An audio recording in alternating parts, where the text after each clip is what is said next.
హత్యకు గురైన పరకామణి చోరీ కేసు ఫిర్యాదుదారు సతీష్ కుమార్ కుటుంబాన్ని Shalivahana federation chairman Eshwar, director Subbaiah పరామర్శించారు. కర్నూలు జిల్లా పత్తికొండలోని సతీష్ నివాసానికి వెళ్లి కుటుంబ సభ్యులకు ధైర్యం చెప్పారు. ప్రభుత్వం అన్ని విధాలా ఆదుకుంటుందని హామీ ఇచ్చారు.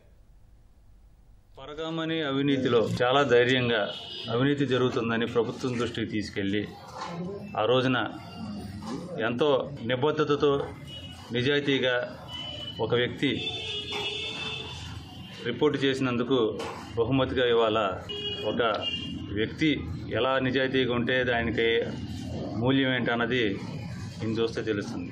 మరి గత ప్రభుత్వంలో జరిగిన అవినీతిని తెలుపుతున్నందుకు ఇచ్చిన బహుమతి 6వ తారీఖున ఆయన ఆల్రెడీ ఒకసారి వెళ్ళి అక్కడ రిపోర్ట్ ఇవ్వడం జరిగింది. మళ్ళీ 13వ తారీఖున మళ్ళీ రిపోర్ట్కి రావడం జరుగుతుంది. మరి గుంతకల్ నుంచి ఆయన తిరుపతికి వెళ్తున్నాగా ఈ సంఘటన జరిగింది.